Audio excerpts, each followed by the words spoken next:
ఈ నర్సీపట్నం నియోజకవర్గంలో కొన్ని పరిణామాలు చూస్తుంటే పచ్చ అబద్ధాలు ఆడుతూ ఇంటింటికి తిరుగుతున్న ఎమ్మెల్యే. ఎంత పచ్చ అబద్ధాలు నేను మొన్న చెప్పాను. కార్యకర్తల కోసం వాలంటీర్లని వాళ్ళని నడి రోడ్డు మీద వదిలేసిపోతాడని చెప్పాను. నేను ఇంతకుముందు చెప్పింది ఆ రోజే వాలంటీర్ల దగ్గర కూడా పారిపోయాడు. అలాగే ఇంటింటి తిరుగుతూ పచ్చ అబద్ధాలు ఆడుతున్నాడు. ఎంత పచ్చ అబద్ధాలు అంటే అయ్యన్న పాత్ర గారు రౌడీజం చేస్తారు. ఈరోజు ఏంటంటే నీ డెవలప్మెంట్ చెప్పుకోవడం నీకు చేతకాక, నువ్వు ఏం చేసావు ఈ 5 సంవత్సరాల్లో చెప్పుకోవడం నీకు చేతకాక అయ్యన్న పాత్ర అరాచకాలు చేస్తాడు, అయ్యన్న పాత్ర రౌడీజం చేస్తాడు. అరే 40 సంవత్సరాలు రాజకీయ చరిత్ర అయ్యన్న పాత్ర గారిది. ఏ రోజు కూడా ₹1 తీసుకున్నాడని నిరూపిస్తే ఈ రాజకీయాల నుంచి సన్యాసం తీసుకుంటానని చెప్పిన ఏకైక దమ్మున నాయకుడు అయ్యన్న పాత్ర గారిని మేము ఎప్పుడూ చెప్తున్నాం. ఈ 5 సంవత్సరాల్లో మా ఇంటి మీద పోలీసులు పంపించింది ఎవరు? నువ్వు కాదు, జగన్మోహన్ రెడ్డి కాదు. మా మీద 18 కేసులు 19 కేసులు పెట్టింది ఎవరు? జగన్మోహన్ రెడ్డి, మీరు కాదు. ఈరోజు అంత అరాచకం చేసి మా ఇంట్లో కూడా పాత ఇంట్లోని జెండా గొడవలు ఆ గొడవలని రేపి మా మధ్యలో అందరి మధ్యలో గొడవలు పెట్టడానికి ప్రయత్నించి చెత్త దరిద్రపు దిక్కుమాల రాజకీయం ఎవరైనా చేశారంటే అది నువ్వు కాదు. ఈరోజు ఏంటంటే అదే సినిమాలో ప్రకాష్ రాజ్ పాత్రలా తయారైంది పరిస్థితి. లోపలేమో అన్ని దరిద్ర పనులన్నీ చేస్తావు, బయటికి మాత్రం నవ్వుతూ తిరుగుతావు. అంత దారుణమైన రాజకీయం చేస్తుందని రాజకీయం అనరు, రాజకీయ వ్యభిచారం అంటారు. అది ఎందుకు నేను ఈ మాట అంటున్నానంటే మహిళల మీద నీకు ఏమాత్రం గౌరవం లేదు. దానికి ఉదాహరణగా చాలా సందర్భాలు ఉన్నాయి. నాతవరంలో అయితే ఒక మహిళలు వచ్చి నేను ప్రశ్నిస్తూ ఉంటే ఆ మహిళలనేమో దారుణంగా కొట్టించినప్పుడు మాత్రం ఎఫ్ఐఆర్ అయ్యమని వాళ్ళు కంప్లైంట్ ఇచ్చినా కానీ పోలీసులు ఎఫ్ఐఆర్ అయ్యారు. ఎందుకంటే పోలీసులకు ఫోన్ చేస్తావు నీకు ట్రాన్స్ఫర్లు ఆపేస్తారని. ఎప్పుడైనా 40 సంవత్సరాల చరిత్రలో అయ్యన్న పాత్ర గారు మీటింగ్ చేస్తున్నప్పుడు ఎవరన్నా ప్రశ్నిస్తే ప్రజల మీద విరుచుకుపడి దున్నపోతులా విరుచుకుపడే మనిషిని ఎవరన్నా మీరు చూసావా? నాయకుడినైనా ఈ నర్సీపట్నం నియోజకవర్గంలో ఎంతోమంది ఎమ్మెల్యేలు చేశారు. మరి నువ్వు మాత్రం ఆ మహిళని ఏ విధంగా కొట్టించావో ఇంకా ప్రూఫ్తో సహా ఉంది నీకు. ఎంత ఆ రోజు అయితే ఈరోజు మర్చిపోయి ఉంటారు జనం కూడా, ఇవన్నీ కూడా చూపెట్టాలి. ఈరోజు చెప్తున్నారు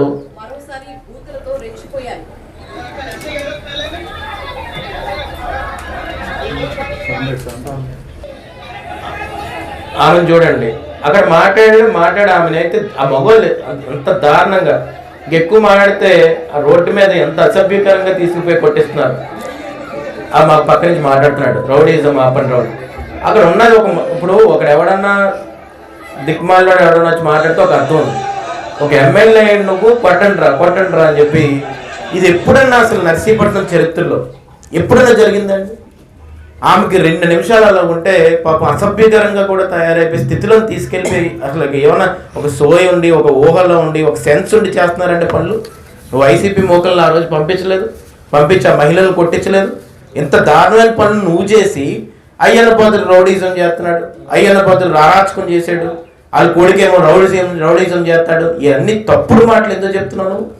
ఏ రోజన్నా మేము కానీ అయ్యన్న పాత్ర గారు కానీ ఇన్ని 40 సంవత్సరాలు 50 సంవత్సరాల చరిత్రలో ఎక్కడన్నా కానీ రౌడీజం చేసి ప్రజల్ని హింసించి ఈ విధంగా కొట్టించిన ఒక్క వీడియో కానీ ఫోటో కానీ చూపెట్టు. ఎంత దారుణంగా చేసావు. రెండవది ఇంకో మహిళని, బీసీ మహిళని మర్రిపాలెంలో 4 ఎకరాల భూమి ఉంటే ఆమె వైసీపీ కుటుంబంకి సంబంధించిన ఆమె, వైసీపీకి నీకు ఫ్యాన్కే ఓటేసింది ఆమె కుటుంబాన్ని ఎలా హింసించావు? తీసుకెళ్ళి ఎంఆర్ఓ దగ్గర ఆన్లైన్లోని భూమి మార్పిచ్చేసి ఆమెని ఇంటికి తీసుకెళ్ళి 25 లక్షల రూపాయలు లంచం అడిగావు. ఆమె నోటితో చెప్తుంది, నేను చెప్పడం 25 లక్షల రూపాయలు లంచం అడిగి ఆ భూమి 1 ఎకరం రాయించమని చెప్పావంట. అంటే నువ్వు రేపు ఉదయం బాపిరాజు కొత్తపల్లి వెళ్ళిపోతున్నావు అనడానికి దీనికంటే సూచన ఏముంది? నువ్వు ఆ అమ్మాయిని హింసించలేదు. ఆ అమ్మాయి షర్మిల దగ్గరికి వెళ్తే తర్వాత రోజు లోకేష్ గారు మీటింగ్ ఉందని చెప్పి ఆ ముందు రోజు నైట్ మళ్ళీ ఆ అమ్మాయిని పిలిపించుకొని ఆ అమ్మాయి చేత కూర్చొని డబ్బులు అడిగావు.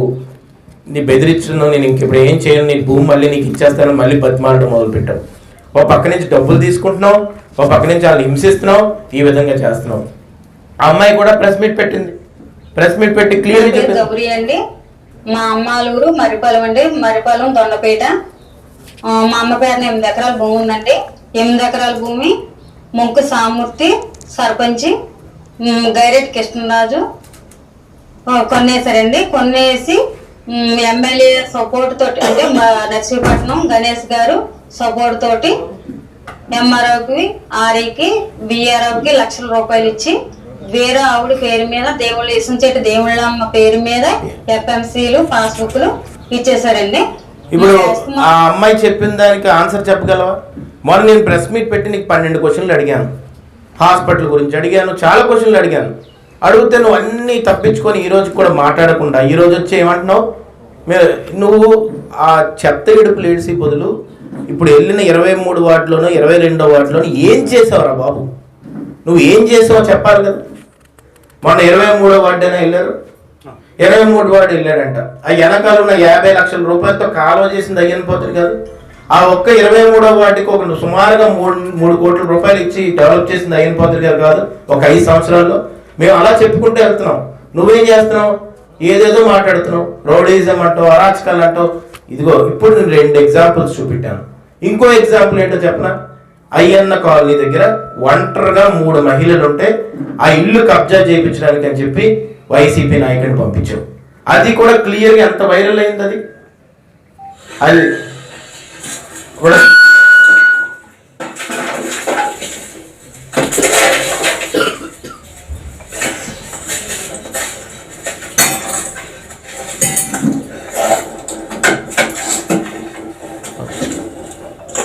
ఇంకా అమ్మాయి మాట్లాడిన ఏమన్నా మీకు పంపిస్తాను. అమ్మాయి అయితే క్లియర్గా చెప్తుంది, నాకు ఎమ్మెల్యే సపోర్ట్ ఉంది, నేను ఇష్టం వచ్చినట్టు చేసుకుంటే ఏం పీక్కుంటా పీక్కు అని చెప్పి. దానికి ఎమ్మెల్యే సపోర్ట్ ఉందని నిర్ధారణ ఎక్కడ జరిగిందంటే ఎలక్ట్రికల్కి సంబంధించిన లైన్ మ్యాన్ అక్కడికి వచ్చి ఆ కరెంట్ వైర్ కట్ చేసేటు. అక్కడ నేను లైన్ మ్యాన్కి డైరెక్ట్గా లైవ్లో ఫోన్ చేశాను. ఫోన్ చేస్తే సార్ బయట నుంచి ఫోన్ వచ్చింది సార్, నేను చెప్పను. ఆడపిల్లలు ఆ ఇంట్లో ఉంటుంటే చీకటి చేసేసి ఒక వాళ్ళకి సంబంధించిన వాళ్ళని పంపించి అక్కడ కూడా కబ్జా చేయడం. ఇంకా ఎంత దారుణమైన సందర్భాలు అంటే ఈరోజు ఇసుక లారీతోటి ఇసుక ట్రాక్టర్తో ఒక మనిషిని గుర్తించేసావు. నువ్వే చేసావు. నేను క్లియర్గా చెప్తున్నాను. ఎందుకు నువ్వు చేసావని చెప్పనా నీకు? దాని మీద రేపు రానున్న రోజుల్లో ఎంక్వైరీ కూడా జరుగుతుంది. సీసీ కెమెరా కరెక్ట్గా అబ్బాయిని గుద్దిన వీధికి ముందే సీసీ కెమెరా ఉంది. ఆ సీసీ కెమెరాలో ఎవరిదా సీసీ కెమెరా? Police station. ఆ పోలీస్ స్టేషన్ సీసీ కెమెరాలో సీసీ ఫుటేజ్ ఎలా డిలీట్ అయింది? సీసీ ఫుటేజ్ బయట తీయమనండి. మొత్తం పోలీసే చెప్తున్నాడండి మాకు, సార్ ఎమ్మెల్యే గారు ఫోన్ చేసి డిలీట్ చేయమన్నారని చెప్పి. స్ట్రీట్ లైట్లు ఎందుకు ఆగాయి ఆ రోజు? ఆ అబ్బాయి డెత్ సర్టిఫికెట్ 1-2 రోజులు కాదు, 3 నెలలు లేట్ అయింది. 3 నెలలు లేట్ ఎందుకు అయింది? ఆ అమ్మాయి ఎందుకు పోరాడింది తెలుసా డెత్ సర్టిఫికెట్కి? నీకేమైనా మానవత్వం ఉంటే నేను ఒక మాట చెప్తాను, గుర్తుపెట్టుకో. 20,000 రూపాయలతో సన్రే అనే ఒక చిన్న అక్కడ కంపెనీ ఉంటే ఆ కంపెనీలో 20,000 జీతం పనిచేస్తున్నాడు. ఆ మేనేజర్ గారు డెత్ సర్టిఫికేట్ తెచ్చుకుంటే ఏదన్నా నేను కవర్ చేస్తానమ్మా, డబ్బులు ఏమైనా వచ్చేలా చేస్తాను, కూతురు పెళ్ళి అవుతుందని చెప్తే ఆ డెత్ సర్టిఫికేట్ బయట పెడితే ఏదో తెలుస్తాయండి, ఎందుకండి వద్దని చెప్పి ఆ డాక్టర్కి ఫోన్ చేసి నువ్వు కాదు.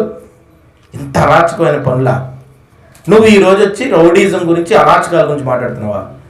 బయటకేమో నల్ల దిమ్మలాగా బెల్లం దిమ్మలాగా నవ్వుతూ కూర్చుంటున్నావు కానీ ఎంత దరిద్ర పనులు చేసావో నీకు తెలుసా? ఒకటి నెంబర్ 1 నేను చూపెట్టాను, ఒక అమ్మాయిని రోడ్డు మీద నిన్ను ప్రశ్నిస్తే కొట్టించావు. నెంబర్ 2 3 మహిళలు ఉంటే గోళ్ల పగలు కొట్టించావు. నెంబర్ 3 4 ఎకరాల మీద కన్నేసి ఒక బీసీ మహిళ నీకు ఓటేసిన అమ్మాయినే రోడ్డు మీద పడిసి హింసించావు. నెంబర్ 4 ఒక అమ్మ కడుపు కోత కోసి ఈరోజు ఆ బిడ్డని చంపేలా చేసి నీ వైఎస్ఆర్సీపీ నాయకులే అక్రమ ఇసుకతో ట్రాక్టర్తో నడిపిన ట్రాక్టర్తో గుద్దించి సీసీ ఫుటేజ్ని డిలీట్ చేపించి ఈరోజు పోలీస్ స్టేషన్లో వాళ్ళకి కనీసం సెటిల్మెంట్ కాదు కదా ఏది కూర్చొని చేయకుండా ఆ పోలీసుల్ని మభ్యపెట్టి ఆ పోలీస్ స్టేషన్ కూడా సరిగ్గా ఎఫ్ఐఆర్ కూడా నమోదు చేయకుండా ఆ ట్రాక్టర్ని వదిలేమని చెప్పాడండి. ట్రాక్టర్ వదిలేశారు, డ్రైవర్ని వదిలేశారు, ఎవరిని కూడా పట్టించుకోవట్లేదు. నేను అంటాడు మెడికల్ కాలేజు చేస్తారని మేము ఎంతో ఆశపడ్డాము. నేను దగ్గర 2 నెలల వరకు చూసాను కానీ 21 చచ్చిపోయి 2 నెలలు అయిపోయింది. కాగితం రాలేదండి బాబు. కానీ చూస్తారని ఆశపడుతున్నాము. ఏ నాయన నాకు జరిగిన కొడుకు చచ్చిపోయి 5,000 ఇస్తాం 50,000 ఇస్తామని చెప్తున్నాము. నా కొడుకు బతికి 5,000కి 50,000కి జమ కడుతున్నారు. ప్రభుత్వం ఉన్నదని ఆశ ఎందుకు బాబు? దేని గురించి బాబు మాకు ప్రభుత్వం సాయం చేస్తారే?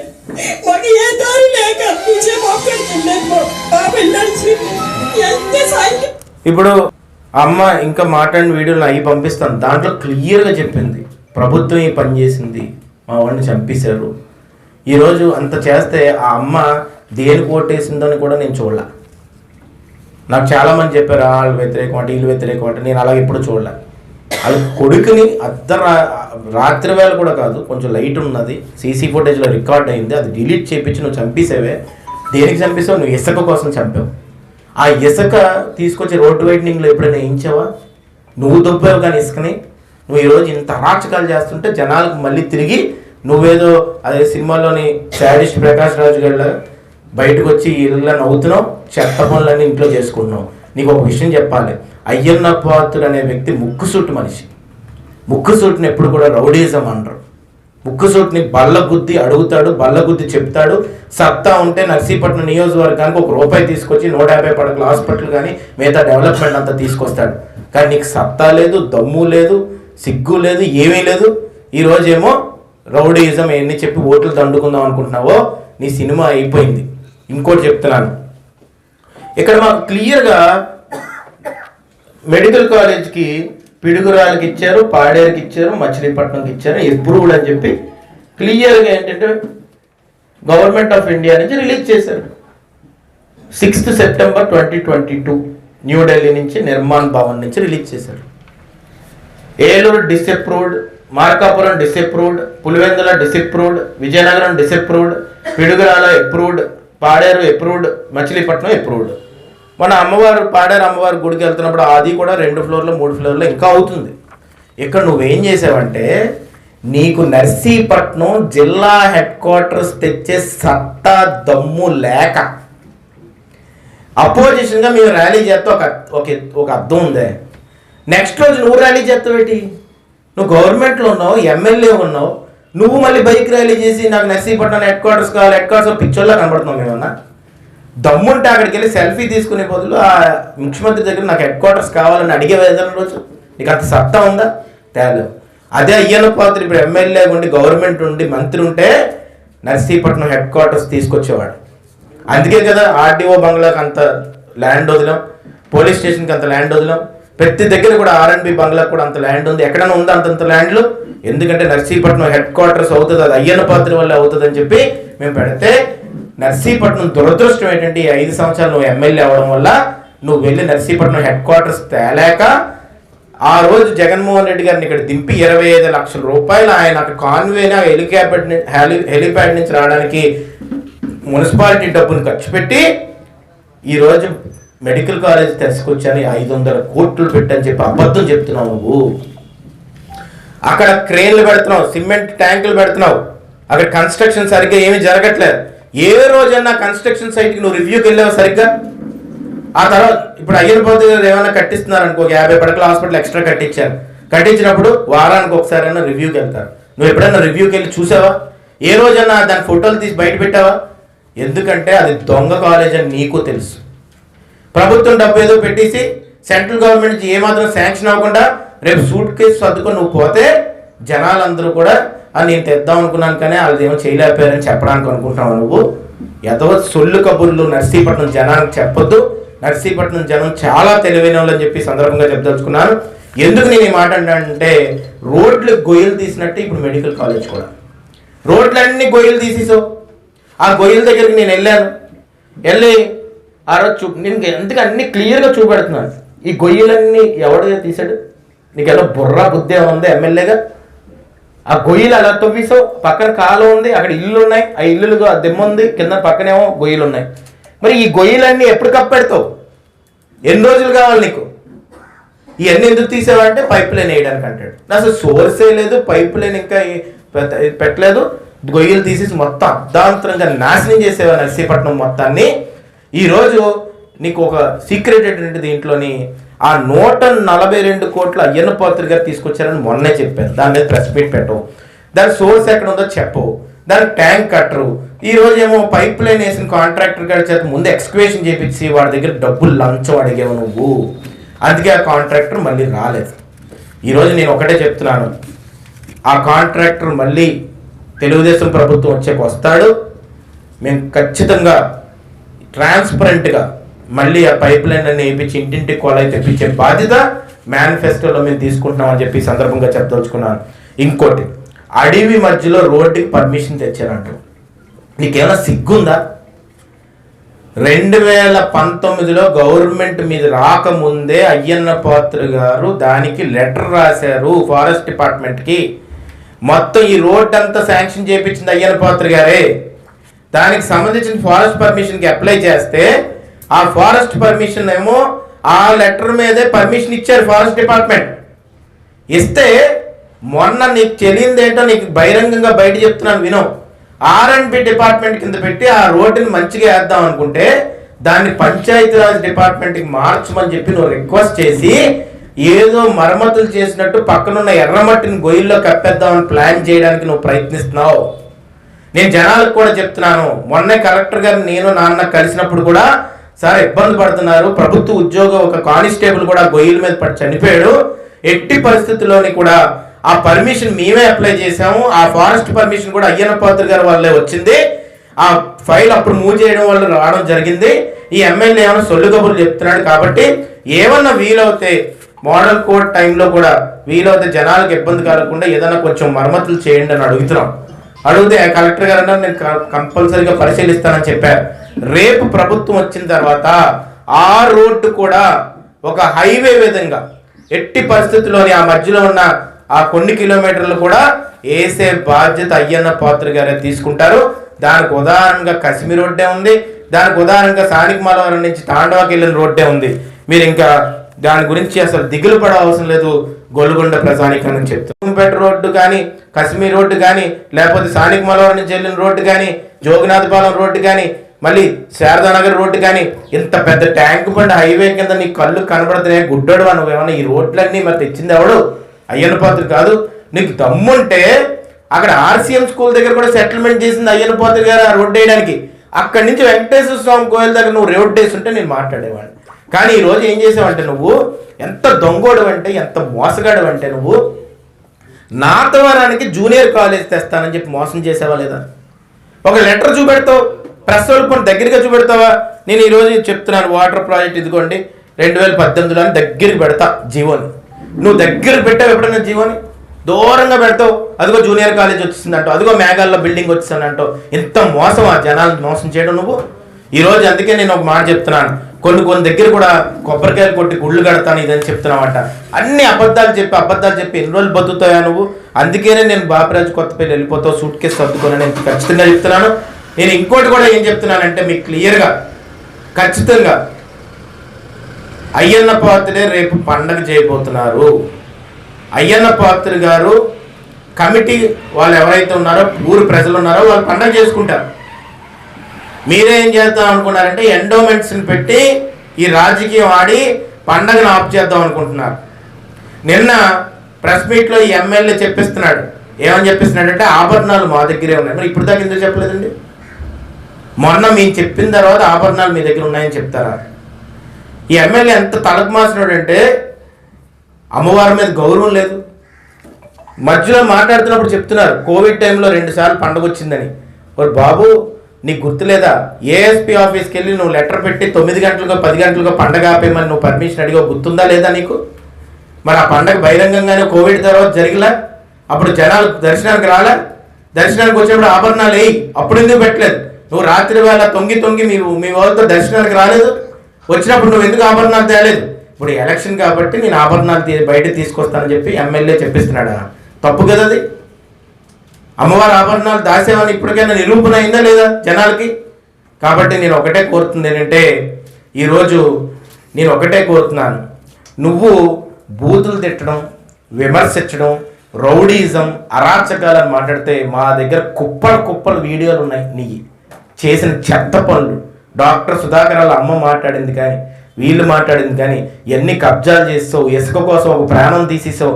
ఇంత కిరాతకమైన నీచపు దౌర్భాగ్య, ఇంత అవినీతి చేస్తూ ప్రాణాలు తీస్తూ బయటకు వచ్చి అమాయకుడిగా సిగ్గు లేకుండా నవ్విన ఎమ్మెల్యే ఎవడన్నా ఉన్నాడంటే చరిత్రలో అది నర్సీపట్నం ఎమ్మెల్యే గణేష్ అని చెప్పి సందర్భంగా చెప్పదలుచుకున్నాను. అందుకనే దయచేసి జనాలందరూ మేలుకొలపాలి.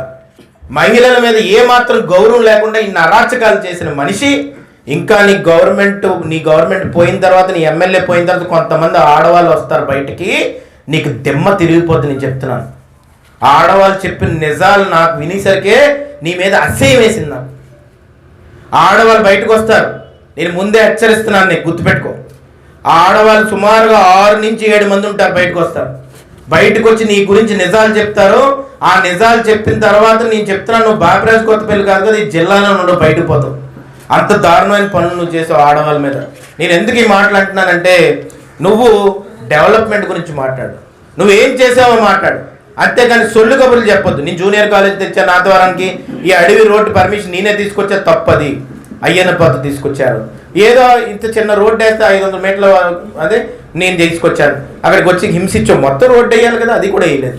ఈరోజు రోడ్డు వైడనింగ్ అండి, రోడ్డు వైడనింగ్కి నేను శాంక్షన్ చేయించాను అంటాడు. మరి ఇప్పుడు జరిగిన రోడ్డు వైడనింగ్కి నువ్వెందుకు మున్సిపాలిటీ డబ్బులు వాడావు? మున్సిపాలిటీ డబ్బులు ఎవడ వాడాడండి? బొగ్గుతో వేయలేదు. బొగ్గుతో రోడ్డు వేసి, నాసిరకం రోడ్లు వేసి, అవినీతి చేసి నువ్వు ఆ మున్సిపాలిటీ రోడ్డు వైడనింగ్ కూడా మున్సిపాలిటీ డబ్బు ఎవరైతే ప్రజలు పన్ను కడతారో అది వాడావు. టిట్కో ఇల్లు గురించి కూడా అబద్ధం వాడతావు. 2300 ఇల్లులు కడితే డీడీలు కట్టిన తర్వాత నువ్వు మోసం చేసి జగన్మోహన్ రెడ్డి అక్కడికి వచ్చి నీ మొత్తం రుణమాఫీ చేస్తానని చెప్పి మోసం చేసి ఇవాళ తాళాలు ఇచ్చి, ఆ తాళాలు ఏం చేసుకోవాలో అర్థం కాక ప్రజలు మొహానికి కొట్టుకునే విధంగా తయారు చేసేవే. ఆ ఇల్లుల్లో కరెంట్ లేదు, వాటర్ లేదు, రోడ్లు లేవు. ఇవన్నీ కూడా మేము చేసుకుంటాం. ఇంక వదిలేయి. నర్సీపట్నానికి ఈరోజు పట్టిన శనివి నువ్వు ఇంక వదిలేయి. ఈ నర్సీపట్నంకి అబద్ధాలు చెప్పడం మానే. నువ్వు గడప గడపకి తిరుగు, మొక్కి దన్నాలు పెట్టు, సాష్టాంగ నమస్కారాలు పెట్టు. నర్సీపట్నం ప్రజానికం నిన్ను ఇంకా నమ్మరు. కాబట్టి క్లియర్గా నేను చెప్తున్నానండి. ఇంకోటి నేను ఏం చెప్తున్నానంటే, అసలు వార్డుల్లో తిరగడానికి నీకు ధైర్యం సరిపోక కొంతమంది వదిలేసిన వాళ్ళు కూడా కలుపుకొని తిరుగుతున్నావు అంటే ఈరోజు. ఏమంటే రాజశేఖర్ డాక్టర్ గారు మొన్న ఏం మాట్లాడారు వీడియోలోని, ఇల్లీగల్ షాపులు ఓపెన్ చేసి ప్యాకాట్లు ఆడుకుని అక్కడికి వెళ్ళి ఓపెనింగ్ చేస్తున్నాడు, సిగ్గులేదయ్యి ఎమ్మెల్యేకి అని చెప్పి డాక్టర్ రాజశేఖర్ గారు మాట్లాడారు. డాక్టర్ రాజశేఖర్ గారికి ఒక క్రెడిబిలిటీ ఉంది సొసైటీలో. అందుకనే అన్ని పార్టీల వాళ్ళు రెస్పెక్ట్ ఇస్తారు. Respect of parties, caste, creed, religion, everyone will give respect to him. ఎందుకంటే ఒక ఉన్నత స్థానంలో ఉన్న వ్యక్తి, డాక్టర్గా ఎంతోమంది వైద్యం చేశారు. ఆయన డైరెక్ట్ వీడియో పెట్టారు చిల్లరోడని. పెట్టిన తర్వాత నిన్న వాళ్ళ కొడుకు గారిని కూడా వెళ్ళి తిప్పుకుంటున్నావు అంటే, వాళ్ళు ఎవరో లేకపోతే నువ్వు వీధుల్లో తిరగలేవు. నీకు అది తెలుసా విషయం? ఎందుకంటే నీ మొహం చూస్తే అందరూ చెప్పులు ఇసురుతారు. అందుకని వాళ్ళని ఇల్లు పిలిపించుకొని డాక్టర్ రాజశేఖర్ గారు మనం తిట్టినా కూడా వాళ్ళ కొడుకు దగ్గరికి వెళ్ళి బతిమాలుకొని, ఆ వీధిలోకి తీసుకెళ్ళి ఈ వీధిలోకి తీసుకెళ్ళి బతిమాలుకునే స్థితికి నువ్వు ఒక ఎమ్మెల్యేగా వచ్చావంటే, నువ్వు ఒంటరిగా తిరుగు, దమ్ముంటే ఒంటరిగా వెళ్ళు, ఓట్లు అడుగు, ఎవరిని మొహం చూడ. పక్కన చిరిగిపోయిన కాగితాలన్నీ అతికించుకొని ఇప్పుడు తిరుగుతున్నావు. కాబట్టి నీ బతుకు కూడా చిరిగిపోబోతుందని మాత్రం క్లియర్గా చెప్పగలను.